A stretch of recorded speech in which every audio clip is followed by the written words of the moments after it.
At my husband's funeral, my daughter-in-law laughed and said, "Too bad the old lady isn't going with him. She'll keep being a burden." My son said nothing. The next day, they found out the truth about the will. I'm glad to have you. Here, follow my story until the end and comment the city you're watching from, so I can see how far my story has reached. The words cut through me like a knife as I stood there in my black dress, my hands trembling around a white handkerchief Frank had given me on our 40th anniversary. I couldn't move, couldn't breathe.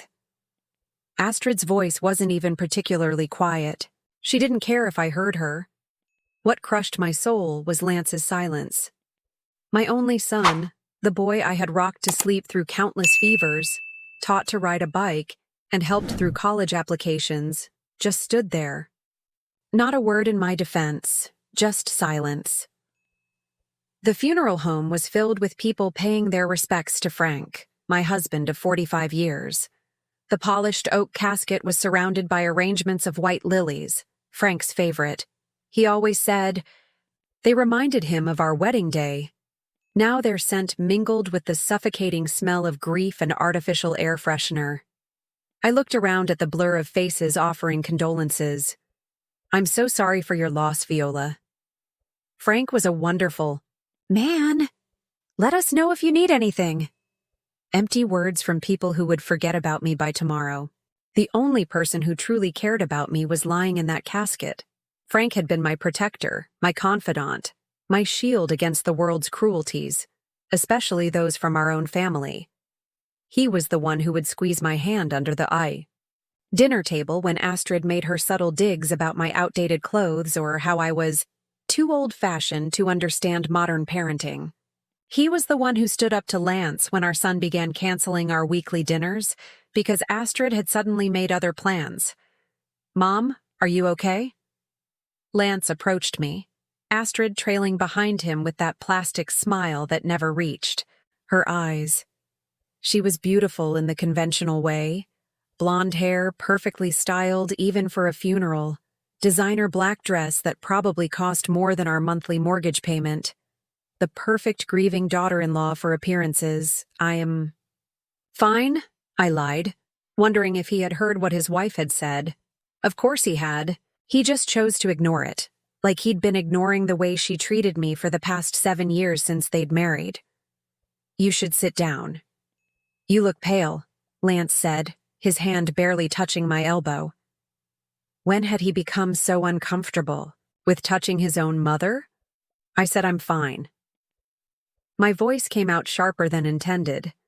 Lance immediately withdrew his hand, exchanging a knowing look with Astrid as if to say, "See? She's being difficult again." The rest of the funeral passed. In a haze, I sat in the front row, my body present, but my mind drifting between memories of Frank and the harsh reality of my new existence. Alone. A burden. The old lady who should have died instead. That evening, I returned to our empty house. The silence was deafening. For 45 years, this home had been filled with Frank's booming laugh, his off-key singing in the shower, the sound of his favorite Western movies playing too loudly because he refused to admit his hearing was going. Now there was nothing. I walked through each room, running my fingers along his things. His reading glasses on the nightstand, his cardigan hanging on the back of his armchair, his coffee mug in the dish rack. All these items waiting for an owner who would never return. In our bedroom, I opened his closet and pressed my face into his shirts, breathing in his scent. A mixture of aftershave and that indescribable essence that was uniquely Frank. My knees buckled, and I sank to the floor, finally allowing the tears to come. Not the restrained, dignified tears I'd shown at the funeral, but gut-wrenching sobs that tore through my body. "What am I going to do without you?" I whispered into the empty room. "They don't want me here, Frank. Our own son doesn't want me." As my tears subsided, my eyes fell on Frank's old mahogany desk in the corner of our bedroom. He'd always been so particular about that desk, joking that it was the one place in the house that was his sanctuary. I hadn't opened it since he'd fallen, ill 3 months ago. With shaky legs, I stood and walked over to it. The top drawer stuck slightly, just as it always had. Inside, neatly organized as Frank had always kept it, were our important documents, birth certificates, insurance policies. And there, in a sealed envelope with my name written in Frank's unmistakable handwriting, was his will. I stared at it, my heartbeat quickening. Frank had told me everything was taken care of, but he'd never shared the details. "It's all sorted, Vi," he'd said from his hospital bed, squeezing my hand. "Just remember that I always knew more than I let on." I held the envelope, feeling its weight in my hands. Tomorrow we'd meet with Frank's lawyer for the official reading. Lance and Astrid would be there, undoubtedly ready to divide whatever Frank had left behind. They had no idea what was in this envelope. Neither did I. But something in Frank's final words to me, something in the way he'd squeezed my hand and looked into my eyes, told me that my husband had one final act of protection to offer. I placed the envelope back in the drawer. Tomorrow would come soon enough. Tonight, I would grieve alone, the burden who had lost her only ally in a family that no longer wanted her. The next morning dawned gray and drizzly, matching my mood perfectly as I prepared for the reading of Frank's will. I put on the same black dress from the funeral, my fingers fumbling with the zipper. Frank had always helped me with that. I arrived at Harold Winter's law office 15 minutes early. Harold had been Frank's friend since high school and his lawyer for over 30 years. His office was small but elegant, with dark wood paneling and the comforting smell of old books. "Viola," Harold greeted me with a gentle hug. "How are you? Holding up?" "I'm here," I replied, which was the most honest answer I could give. He nodded, understanding in his eyes. "Lance and Astrid haven't arrived yet. Would you like some coffee?" I accepted the cup with trembling hands, more for something to hold than any desire to drink. My stomach had been in knots since I'd found the envelope in Frank's desk. I hadn't opened it. Somehow it felt wrong to read it before the official reading, but its existence had kept me awake all night. The door opened, and Lance and Astrid swept in like a cold breeze. Lance in his expensive suit, Astrid in a black dress that looked more appropriate for a cocktail party than a will reading. Her red-soled shoes clicked aggressively on the hardwood floor. "Mother," Lance greeted me with a stiff nod. Astrid didn't bother with even that pretense of respect. "Now that everyone's here, shall we begin?"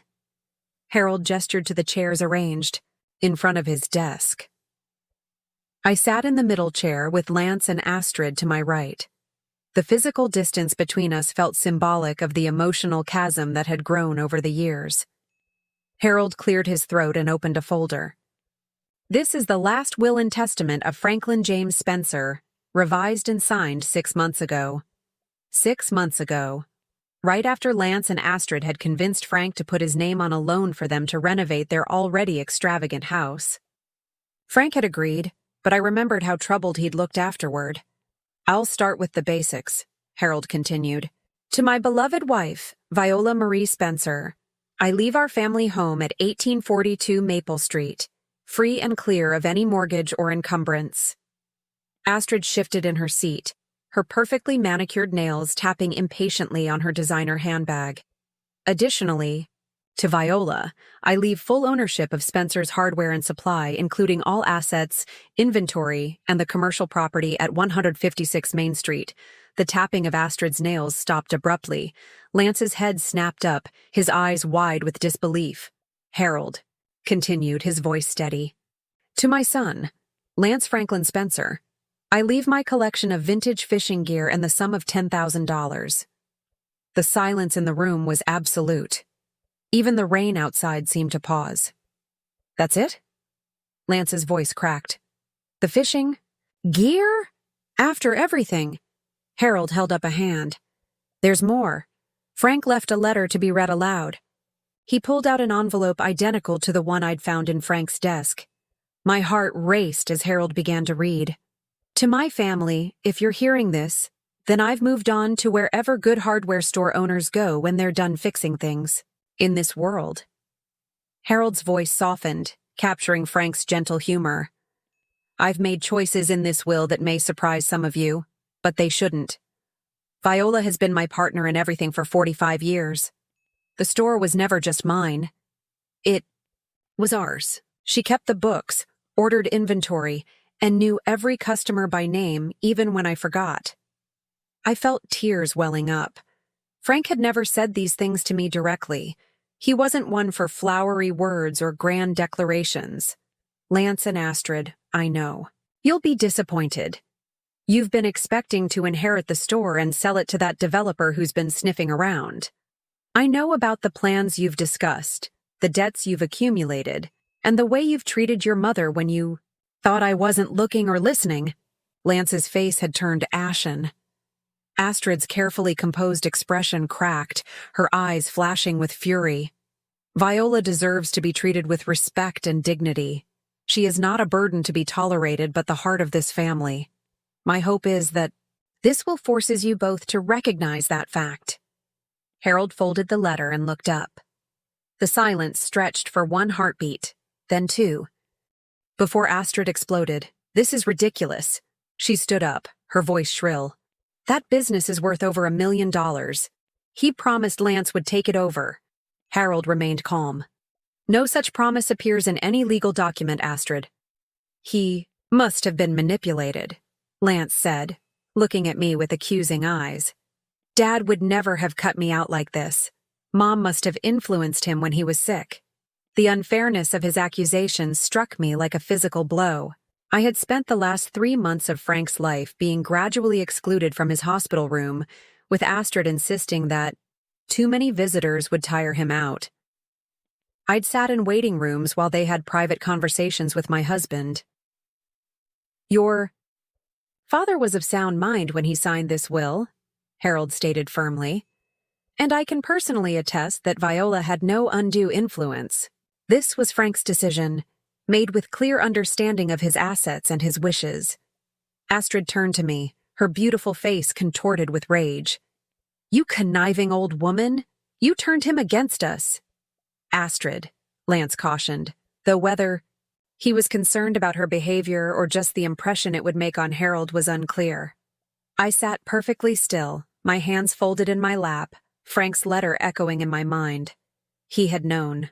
All those times I thought I was protecting him from knowing how they treated me, he had seen it all. "There are additional documents regarding the business transition," Harold continued, seemingly unfazed by Astrid's outburst. "Frank left detailed instructions about operations, vendor relationships, and staffing recommendations." "This isn't over," Astrid hissed at me as she grabbed her purse. "Lance is his only child. We'll contest this." Harold sighed. "You're welcome to try, but I should warn you that Frank anticipated that response. This will is ironclad, and contesting it would only drain your resources with very little chance of success." Lance stood up, straightening his suit jacket with shaking hands. "Mom, you need to be reasonable about this. Dad wasn't thinking clearly. You know I was supposed to take over the business. It's always been the plan." I looked at my son, really looked at him, and saw a stranger. The boy who had once brought me dandelions and homemade cards had been replaced by this man who saw me as nothing but an obstacle to his inheritance. "The reading is concluded," Harold announced. "Viola, please, stay a moment to sign some paperwork." Lance hesitated, then followed Astrid to the door. He paused with his hand on the doorknob. "We'll talk about this at home, Mom. You need to do the right thing for the family." After they left, Harold handed me a glass of water. "Are you all right, Viola?" I took a sip, my throat dry from unshed tears. I had no idea Frank knew how they treated me. Harold's kind eyes crinkled with sympathy. "Frank knew everything. He came to me 6 months ago, worried about Lance and Astrid's spending habits and the way they'd been isolating you. He wanted to protect you." They'll never forgive me for this. This isn't your doing, Viola. It was Frank's decision. But as I signed the papers that made me the owner of a hardware store I'd helped build but never expected to run, I knew the battle was just beginning. Lance's words echoed in my ears. You need to do the right thing for the family. The question was, after years of putting everyone else first, what was the right thing for me? 3 weeks passed since the reading of Frank's will, and the silence in my house was deafening. No calls from Lance, no visits, not even a text message asking how I was doing. It was as if I had died alongside Frank, except I was still here, moving through the empty rooms like a ghost. I stood in our kitchen, my kitchen now, staring at the phone that refused to ring. Part of me wanted to reach out to Lance, to try to mend whatever was left of our relationship. But another part, a stronger part that sounded suspiciously like Frank, whispered that I'd spent too many years being the one to smooth things over. The hardware store had become my unexpected sanctuary. I'd always helped with the bookkeeping and ordering. But now I found myself there every day, learning the parts of the business Frank had handled. The familiar smell of paint, timber, and metal tools wrapped around me like a comforting blanket. Mrs. Spencer, where do you want these new drill sets displayed? Joe, our longest-serving employee, appeared with a box in his arms. He'd worked for us for over 20 years and had been visibly relieved when I told the staff I wouldn't be selling. Let's put them on the end cap near the register, I said, surprised at the confidence in my voice. 3 weeks ago, I wouldn't have had an opinion on merchandise placement. Joe nodded approvingly. Good thinking. That's prime real estate. As he walked away, I felt a small glow of pride. Maybe I could do this after all. Frank had believed I could. That much was clear from his will. The bell above the door jingled, and I looked up to see Patricia Wilson, my closest friend, entering the store. She'd been checking on me regularly since the funeral, bringing casseroles I couldn't eat and offering company I wasn't sure I wanted. There you are, she exclaimed, making her way to the counter where I stood. I went by your house, but you weren't there? Again? I managed a small smile. The store keeps me busy. Patricia studied my face. You look better. Not good, but better. Thanks, I think. She glanced around the store, lowering her voice. Have you heard from Lance? The familiar ache returned to my chest. No. Patricia's eyes flashed with anger. That boy needs to get his priorities straight. His own mother, for heaven's sake. I sighed. It's Astrid. She's always had him wrapped around her finger. Speaking of your delightful daughter-in-law, Patricia said, her voice dripping with sarcasm. I ran into her at Nordstrom yesterday. She was returning a cartload of designer clothes. Said something about unexpected financial adjustments. Twinge of guilt hit me. Had Lance and Astrid really been counting that heavily on inheriting the store? Then I remembered Astrid's words at the funeral, and the guilt evaporated like morning dew. They've made their choices, I said, more to convince myself than Patricia. The bell jingled again, and Harold Winters walked in, his briefcase in hand. My stomach tightened. Lawyers rarely brought good news these days. Viola, he greeted me, warmly. Do you have a moment to talk privately? Patricia squeezed my arm. I'll call you later, she promised, before making a discreet exit. I led Harold to the small office in the back, Frank's office. I still couldn't think of it as mine, though. I'd been working there for weeks now. Frank's presence lingered in every corner. The coffee mug ring on the desk, the faded fishing photos on the wall, the worn leather chair that still held the impression of his body. What's wrong? I asked as soon as the door closed behind us. Harold set his briefcase on the desk. Nothing's wrong, but there are some matters we need to discuss. He pulled out a folder. I've been going through Frank's personal files and I found these. He handed me a stack of papers. Bank statements, credit card bills, loan applications, all with Lance and Astrid's names. What am I looking at? I asked, though a sinking feeling told me I already knew. Evidence of financial trouble, Harold said gently. Lance and Astrid have been living well beyond their means for years.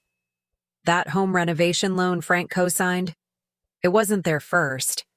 They've been taking out loans, maxing out credit cards, and borrowing against Lance's future inheritance. I flipped through the papers, my heart growing heavier with each page. $75,000 for a boat? $30,000 for a kitchen remodel they did just 2 years ago? A timeshare in Aspen? The numbers swam before my eyes. How did Frank get these? Harold looked uncomfortable. Frank hired a financial investigator about 8 months ago. He was concerned about some comments Lance had made about needing to liquidate the store assets after Frank was gone. My hands trembled. He knew they were waiting for him to die so they could sell the business. He suspected, Harold corrected gently. And he wanted to make sure you were protected. That's why he revised his will. I set the papers down, suddenly exhausted. What do they expect me to do? Hand over a business that Frank and I built from nothing so they can pay off their debts and keep living beyond their means? Actually, Harold hesitated. Lance called me yesterday. He wanted to know if you'd be willing to meet with them. To discuss the will? To discuss their financial situation. They're in trouble, Viola. That renovation loan is coming due, and without the expected inheritance. I felt a flicker of the old maternal instinct, the urge to rush in and fix things for my son. But Frank's words from the will echoed in my head. Viola deserves to be treated with respect and dignity. What would Frank do? I asked softly. Harold smiled sadly. Frank already did it. He protected you, knowing it might cause a rift with Lance. The question now is, what will Viola do? I looked around the office at the business Frank had entrusted to me. Then I thought of our home, sitting empty and silent while I threw myself into work to avoid the loneliness. Tell Lance I'll meet with them, I said finally. But not at their house and not at mine. Somewhere neutral. Harold nodded. That's fair. And Viola, remember that you don't owe them anything. Whatever you decide, it should be on your terms. After Harold left, I sat in Frank's chair, running my fingers over the worn armrests. For the first time since his death, I opened the bottom drawer of his desk, the one he always kept locked. Inside was a leather-bound journal I'd never seen before. I opened it with trembling fingers and recognized Frank's handwriting immediately. It wasn't a traditional journal, but more of a record. Dates, observations, and notes about Lance and Astrid. He'd been keeping track of their behavior toward me for years. October 15th. Lance canceled dinner with Viola again. 3rd time this month. Astrid claimed migraine. Saw them at Romano's restaurant later that evening. Viola waited 2 hours with pot roast getting cold. December 25th. Astrid gave Viola a size small sweater. Viola is clearly a medium large. When? Viola couldn't get it on. Astrid suggested a New Year's diet. Lance laughed. Viola pretended it was fine. It wasn't. The entries went on, page after page of small cruelties and deliberate exclusions that I had endured, minimized, and excused. Frank had seen it all, recorded it all, and ultimately acted to protect me from more of the same. I closed the journal, pressing it against my heart. Frank had known more than he'd let on, just as he'd said in his final days. He'd known, and in his own quiet way, he'd loved me enough to ensure I wouldn't face their callousness alone. Tomorrow, I would meet with Lance and Astrid. But tonight, in the silence of our home, I felt Frank's presence stronger than ever, guiding me toward a strength I hadn't known I possessed. I chose Patricia's Cafe for the meeting with Lance and Astrid. It was public enough that they would have to maintain some level of decorum, yet private enough in the back corner booth for our conversation to remain confidential. Patricia promised to keep an eye on things from a distance. My personal guardian, angel armed with coffee pots and scones. I arrived 20 minutes early, my stomach in knots. Frank's journal sat in my purse like a talisman, though I had no intention of revealing its existence. Some truths were better kept close to the heart. Patricia brought me a cup of chamomile tea without asking. "You look like you need it," she said, squeezing my shoulder. Lance and Astrid arrived precisely on time. My son looked tired, the crisp confidence of his usual appearance somewhat dulled. Astrid, on the other hand, was as immaculately put together. As always, though I noticed her designer handbag was missing its usual place on her arm. "Mother," Lance nodded stiffly as they slid into the booth across from me. "Lance, Astrid." I kept my voice neutral, neither warm nor cold. An uncomfortable silence settled over the table. Patricia appeared with menus, giving Lance and Astrid a look that could have frozen boiling water before retreating. "I see your friends are as charming as ever," Astrid muttered. I ignored the jab. "Harold said you wanted to talk." Lance cleared his throat. "Yes, well, we've been doing some thinking about Dad's will." "And?" I prompted when he paused too long. "It's not fair," he blurted out. "Dad always said the store would be mine someday." "You know that?" I took a slow sip of my tea. "Your father made his wishes very clear in his will." Astrid leaned forward, her voice taking on the saccharine tone she used when trying to manipulate a situation. "Viola, we understand you're grieving. We all are. But surely you can see that Frank's decision wasn't rational. He was ill, confused." "Frank was perfectly lucid until the day he died," I interrupted, surprising myself with my firmness. "And he made his decision with full awareness of the circumstances." Lance's face flushed. "What circumstances? What are you implying?" I thought of the journal in my purse, of all the documented instances of their callousness. I thought of Astrid's comment at the funeral and Lance's damning silence. "I'm not implying anything," I said carefully. "I'm simply stating that your father made his decision consciously and deliberately." Astrid's mask of sweetness slipped. "You turned him against us. Admit it." "I did no such thing." "Then explain why he would cut his only son out of his inheritance." Her voice rose slightly, drawing glances from nearby tables. I set down my teacup, with deliberate calm. "Perhaps you should ask yourselves that question." Lance's expression shifted from anger to something that might have been shame, quickly suppressed. "Mom, we're in trouble," he admitted, his voice lower. "The loan Dad co-signed. It's coming due next month, and we don't have the money." "We had planned to use our inheritance to pay it off," Astrid added, as if the money had already been theirs. "I see," I said, though what I really saw was the trap they had laid for themselves, expecting Frank's death to solve their financial problems. "We need your help," Lance said, not quite meeting my eyes. "If you could sell the store, or even just part of it." "No." The word came out quietly, but firmly. "Mom, please?" "The store is not for sale," I said, my resolve strengthening with each word. "Not now, not ever." Astrid's face contorted with anger.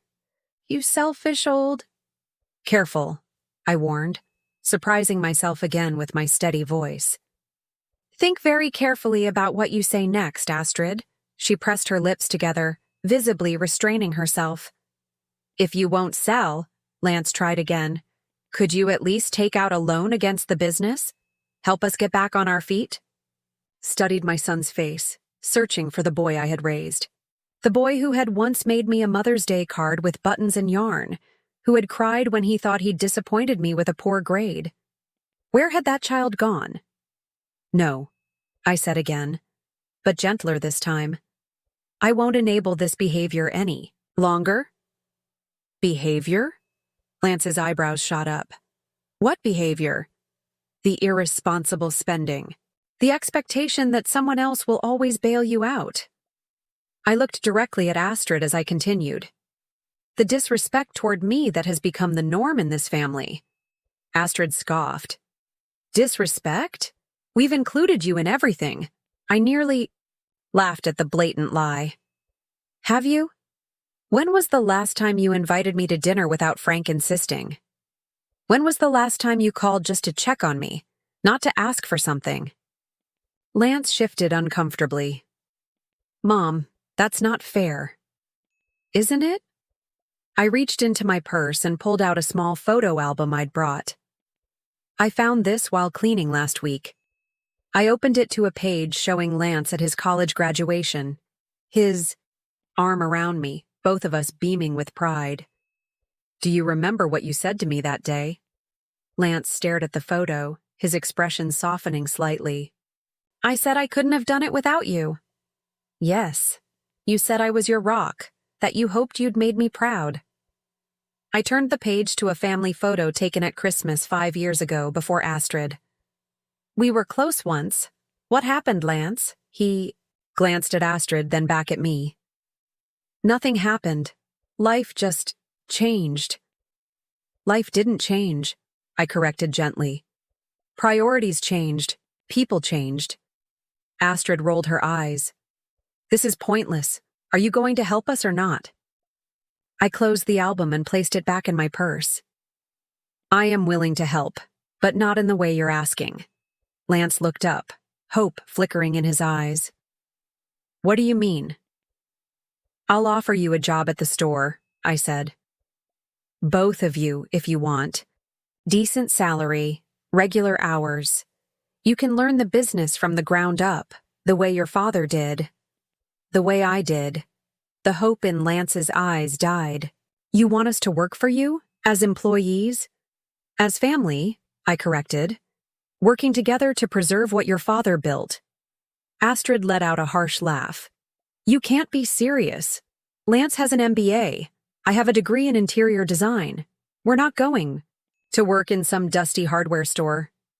I nodded, having expected this reaction. That's your choice. But it's the only help I'm offering. Lance's face hardened again. So that's it? You're just going to let us lose our house? The maternal instinct to protect my child surged again, but I pushed it down. You're adults, Lance. The consequences of your choices are yours to bear, not mine. Astrid stood abruptly. This is a waste of time. Come on, Lance. My son hesitated, looking at me with a complex mixture of anger, disappointment, and something else. Perhaps a glimmer of recognition that I was no longer the doormat they had come to expect. Think about my offer, I said as he rose to follow his wife. It stands if you change your mind. Astrid was already halfway to the door, but Lance paused. Did Dad really know? About how things were? I thought of the journal, of Frank's detailed observations. Your father saw more than he said.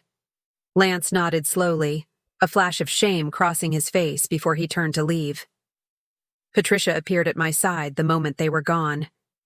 You okay, honey? I exhaled slowly, realizing I'd been holding my breath. I think I am. You stood your ground, she said, approval evident in her voice. Frank would be proud. As I sat there, finishing my now cold tea, I realized something important.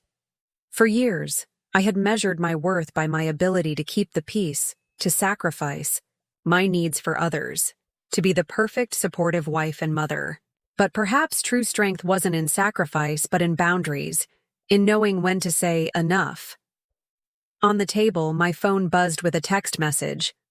I expected it to be from Lance or Astrid, perhaps with a final angry word or desperate plea. Instead, it was from Joe at the store. Customer looking for that special order garden trellis. Did Frank leave the supplier info somewhere? I smiled faintly, gathering my things. The store needed me. Life was continuing, with or without Lance, and Astrid's approval. And for the first time since Frank's death, I felt a small spark of something that might eventually grow into happiness. I left money for the tea and walked out into the sunshine, my steps lighter than they had been in weeks. The words that had gone unspoken for too long had finally been said, and in their wake was not the disaster I had feared, but a strange, liberating clarity. Frank had given me more than a business. He had given me the chance to find my voice again. 2 months after our confrontation at the cafe, life had fallen into a new rhythm. Every morning I woke at 6, made coffee in the still quiet house, and arrived at the store by 7:30 to review orders before opening. The routine anchored me in a world that had been turned upside down by Frank's death and the subsequent family fracture. I hadn't heard from Lance since. That day, no calls, no texts, not even a message through Harold. The silence hurt more than I cared to admit, but I was learning to live with it. The store was thriving under my care. To my surprise, I discovered I had a talent for retail management that even Frank hadn't fully tapped. I'd started hosting do-it-yourself workshops on weekends, bringing in new customers who might otherwise have gone to the big box stores outside town. The first one, basic plumbing repairs, had drawn just 7 people. The most recent, on building raised garden beds, had packed our back room with 32 eager participants. "Mrs. Spencer, there's someone here asking for you," called Melissa, the college student I'd hired to help with the weekend rush. Her tone was strange, cautious. I looked up from the inventory spreadsheet I was updating and felt my heart stutter. Lance stood awkwardly by the register, looking thinner than when I'd last seen him, his usual polished appearance slightly rumpled. "Mom," he said, his voice quiet. I closed my laptop and stood. "Lance, this is a surprise." He glanced around at the store, taking in the new display arrangements and the colorful flyer advertising our upcoming workshops. "The place looks different. Change can be good," I replied, unsure where this conversation was heading. He nodded, shifting his weight from one foot to the other. "Could we talk? Somewhere private?" I led him to the office, closing the door behind us. My office, had changed too. I'd replaced the dark curtains with lighter ones, added a small plant on the windowsill, and hung a bulletin board filled with thank you notes from workshop participants. "How have you been?" I asked, gesturing for him to sit. Lance remained standing, his hands jammed into his pockets. "Not great," he admitted. Astrid left. The news hit me like a physical blow. Whatever I had expected, it wasn't this. "Left? When?" 3 weeks ago. His voice was flat, emotionless. "Said she didn't sign up for financial struggles and downsizing." I sat down heavily in my chair. "I'm sorry. Are you?" His eyes met mine, challenging. "Yes," I said simply. "Despite everything, I never wanted you to be hurt." Something in my tone must have reached him because his defensive posture softened slightly. "We lost the house. The bank foreclosed last week. Where are you staying?" "Tom's couch," he said, referring to a college friend. "It's temporary." The silence stretched between us, filled with unspoken accusations and regrets. Part of me wanted to rush in, to offer solutions and comfort, as I always had. But Frank's journal entries flashed through my mind, reminding me of the patterns we had fallen into. "What do you want, Lance?" I asked finally. He exhaled heavily. "I've been thinking about your offer, the job." I studied my son's face, searching for signs of sincerity versus desperation. "Why now?" "Because I have nowhere else to go," he admitted bluntly. "And because maybe Dad was right. Maybe I need to learn some things the hard way." It wasn't the heartfelt apology I might have hoped for, but it was honest. And honesty was a start. "The job offer still stands," I said carefully. But there would be conditions. Lance nodded, waiting. You'd start at the bottom. Stocking shelves, helping customers, learning the inventory. The same way your father and I did. I understand. And, I continued, you'd need to find your own place to live. I'll help with a loan for the security deposit on an apartment, but you'll repay it from your salary. He looked surprised. You're not offering to let me move back home? No. The word came out more firmly than I intended, but I didn't soften it. That's not what either of us needs right now. Lance's eyebrows rose slightly, a flash of the old entitlement surfacing. I thought you'd be happy to have me back. I'm happy you're here, I clarified. I'm happy you're considering the job, but we both need our own space to figure out who we are now. He frowned. Who we are? Mom? I'm still me, and you're still you. I shook my head. No, Lance. I'm not the same person I was when your father was alive. And from the looks of it, you're changing too. He ran a hand through his hair, a gesture so reminiscent of Frank that my heart ached. I don't know how to do this, he admitted. Do what? Start over, rebuild, be whatever it is I'm supposed to be now. For the first time since he'd entered the store, I saw my son, not the entitled adult who had allowed his wife to mistreat me, but the little boy who had once looked to me for guidance when he felt lost. Nobody knows how at first, I told him gently. You just take it one day at a time. Is that what you've been doing? I nodded. Every day I wake up and decide who I want to be now that I'm not just Frank's wife or your mother. I'm discovering there's more to me than I realized. Lance looked around the office, taking in the changes I'd made. Dad would be surprised. Maybe, I said. Or maybe he knew all along what I was capable of. Maybe that's why he left me the store. Lance was quiet for a moment, digesting this. When can I start? He asked finally. Monday. 8 o'clock sharp. Joe will show you the ropes. He nodded, then hesitated. Mom, about what Astrid said at the funeral, about you being a burden. I held up a hand to stop him. I don't need an apology for what Astrid said. I need acknowledgement of what you didn't say. His face flushed with shame. I should have defended you. Yes, you should have. But that's in the past now. What matters is where we go from here. As Lance left, promising to be on time Monday morning, I felt a curious mixture of hope and caution.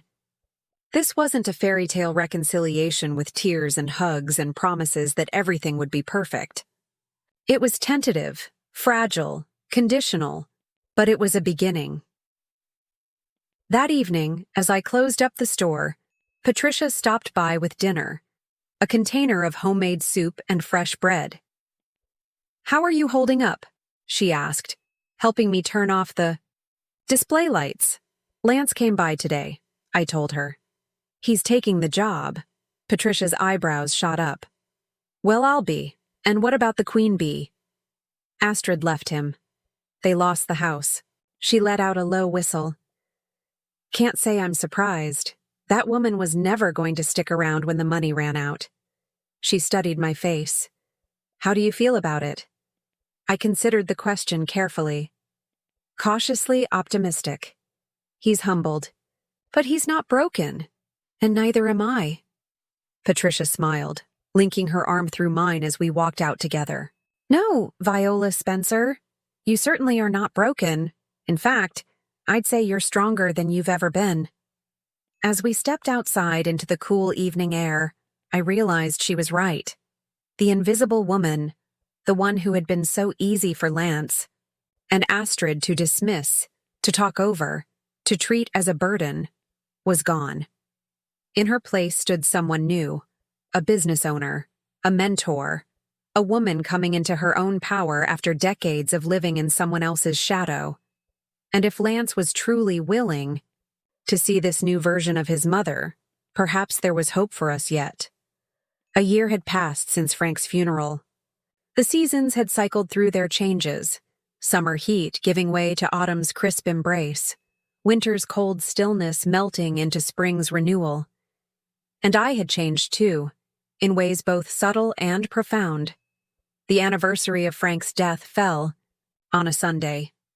I closed the store for the day, something Frank would never have done, and drove to the cemetery alone. The headstone was simple, elegant. Franklin James Spencer, beloved husband, father, and friend. I placed a bouquet of lilies against the cool marble and sat on the small bench nearby. "You'd be surprised by how things turned out, Frank," I said softly. Talking to him had become a habit over the past year, a way of processing the changes in my life. The store had its best quarter ever. Those workshops I started are bringing in customers from 3 towns over. A gentle breeze rustled the leaves of the oak tree shading his grave. Lance is doing well. He's managing the floor now, training the new hires. He has a small apartment near the store. Nothing fancy, but it's his, and he's paying for it himself. I paused, running my fingers over the smooth stone. No word from Astrid. I think she's in Phoenix now, based on what Lance mentioned. He doesn't talk about her much. The cemetery was peaceful, the silence broken only by birdsong and the distant sound of traffic. It was a good place to reflect on how far we'd all come. Lance had surprised me over the past year. The entitled, defensive man who had first come asking for a job had gradually given way to someone more thoughtful, more aware. He had started at the bottom as agreed, stocking shelves and cleaning the store after hours. There had been rough moments, times when his old sense of entitlement surfaced, when he chafed against taking direction from staff who had less education but more experience. But he had persisted, learned, grown. 3 months ago, I'd promoted him to floor manager. He'd earned it. Our relationship had changed too. Gone was the old dynamic where I catered to his needs while he barely acknowledged mine. We were finding a new balance, not quite friends, more than just employer and employee, slowly rebuilding a mother-son connection based on mutual respect rather than obligation. "He reminds me of you sometimes," I told Frank's headstone. "He has your focus when he's solving a problem for a customer. Your laugh, too, when he forgets to be guarded." I stayed a while longer, sharing other news. Patricia's granddaughter's college acceptance, Joe's retirement, plans, the expansion ideas I was considering for the store. It wasn't the same as having Frank beside me, but there was comfort in these one-sided conversations. As I drove home, my phone rang. Lance's name appeared on the car's display. "Mom?" His voice sounded strange, tight. "Where are you?" "Just leaving the cemetery." "Why?" "Could you come by my place? There's something I need to talk to you about." Alarm fluttered in my chest. "Is everything all right?" "Yeah, it's fine. Just important." 20 minutes later, I parked outside Lance's apartment building. It wasn't in the upscale neighborhood where he and Astrid had lived, but it was clean and well-maintained. A modest second-floor unit in a complex populated mostly by young professionals and small families. Lance opened the door before I could knock. "Thanks for coming," he said, ushering me inside. His apartment was small but tidy, furnished with a mix of new, inexpensive pieces and a few items I recognized from his old life. The leather armchair Frank had given him for his 30th birthday, family photos in simple frames. No sign of Astrid remained in the decor. "Tea?" he offered, already moving toward the kitchen. "Please." As he prepared the tea, I noticed a cardboard box on the coffee table, its flaps open to reveal what looked like old photo albums and papers. Lance returned with 2 mugs, handing one to me before sitting across from me. "I've been doing some cleaning," he said, gesturing to the box. "Found some things I thought you might want to see." He reached into the box and pulled out a leather-bound book that made my breath catch. It was identical to the journal I had found in Frank's desk. "You knew about this?" I asked. Lance nodded. Dad gave it to me about 3 months before he died. Told me to read it after he was gone, that it would help me understand some things. My hands trembled slightly as I set down my mug. Did you read it? Not until after Astrid left. His eyes met mine, filled with a sorrow that seemed to reach beyond his years. I should have read it sooner. Maybe things would have been different. Maybe, I agreed. Or maybe you weren't ready to hear what it had to say. He pulled something else from the box. A manila envelope, worn at the edges. I found this with the journal. It's addressed to you, in Dad's handwriting. I took the envelope, my name written in Frank's familiar script across the front. Inside was a letter, dated just 1 week before he died. Vi, it began. If you're reading this, then Lance has finally found the courage to face some hard truths. I hope it didn't take him too long. Tears blurred my vision as I continued reading.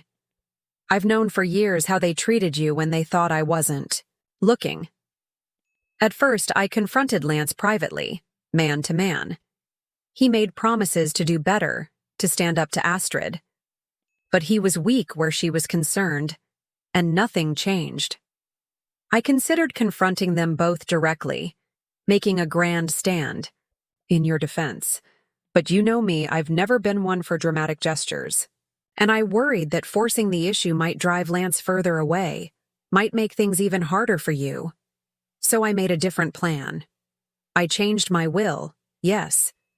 But more importantly, I left Lance the journal and instructions to reflect on the kind of man he was becoming. I knew that losing the inheritance might be the wake-up call he needed. Sometimes we have to lose everything to remember what truly matters. I'm sorry I won't be there to see how it all unfolds. But I know you, Viola. You're stronger than anyone. Gives you credit for, perhaps even stronger than you know yourself to be. You'll find your way through this, and maybe, if he's lucky, Lance will find his way back to being the son we raised. All my love, always, Frank. I folded the letter carefully, pressing it against my heart as tears flowed freely down my cheeks. Even now, a year after his death, Frank was still looking out for me, still trying to mend the family he had left behind. Mom, Lance said softly, I'm so sorry. For everything. I looked at my son, really looked at him, and saw genuine remorse in his eyes. I read every entry in Dad's journal, he continued. All the times Astrid insulted you. All the times I sat by and did nothing. All the dinners we canceled, the holidays we ruined, the countless small cruelties. His voice broke. I didn't want to believe I could be that person. But you're not that person anymore, I said gently. He shook his head. I'm trying not to be, but I can't change what I did or didn't do. I can't erase the hurt I caused. I thought of Frank's letter, of his hope that Lance would find his way back. No, you can't erase it, but you can acknowledge it. You can learn from it. You can do better going forward. Do you think you could ever forgive me? The question hung in the air between us, raw and vulnerable. I reached across the space and took his hand. I already have, Lance. Forgiveness was never the issue. Trust is what we need to rebuild. He nodded, squeezing my hand. I'd like that. If you're willing to try. I am. We sat in silence for a moment. Not the strained, awkward silence of our earlier encounters, but something more peaceful, more honest. There's one more thing, Lance said finally, reaching into the box again. He pulled out a small wrapped package. Today's an anniversary, but it's also something else. I unwrapped the package to find a small silver frame containing a photograph I hadn't seen in years. Frank and me on our wedding day, young and radiant with hope. Happy birthday, Mom, Lance said softly. I know with everything that happened last year, we all forgot. Dad would never have forgiven me for missing it 2 years in a row. For the first time in longer than I could remember, I laughed through my tears. He was right. In the chaos of Frank's death and all that followed, my 70th birthday had passed unmarked, uncelebrated. "Thank you," I whispered, tracing the outline of Frank's face in the photograph. "I was thinking," Lance said hesitantly, "maybe we could start a new tradition. Sunday dinner. Nothing fancy, just family." I looked at my son, at the man he was becoming, and felt something warm unfurl in my chest. Not the blind, unconditional love of a mother who refuses to see her child's flaws, but something deeper and truer, the beginnings of a relationship between equals, built on honesty and respect. "I'd like that," I said. As I drove home that evening, the setting sun painted the sky in shades of gold and purple. Frank's letter rested in my purse, his final gift to me, not just the store or the financial security, but this chance for healing, for rebuilding what had been broken. The house was quiet when I arrived, but it no longer felt empty. I moved through the rooms, turning on lamps against the gathering dusk, and felt Frank's presence not as a ghost, but as a foundation, the solid base upon which I was building this new life. On the mantel, I placed the framed wedding photo next to a newer one, a candid shot Patricia had taken at the store's anniversary celebration last month, capturing Lance and me laughing together behind the counter. "We're finding our way, Frank," I said to the quiet house. "Just like you hoped we would." The silence that answered me was no longer the silence of loneliness or grief. It was the silence of peace, of acceptance, of a woman who had discovered her own strength and was no longer afraid to use it. Now I'm curious about you who listened to my story. What would you do if you were in my place? Have you ever been through something similar? Comment below, and meanwhile, I'm leaving on the final screen 2 other stories that are channel favorites, and they will definitely surprise you. Thank you for watching until here.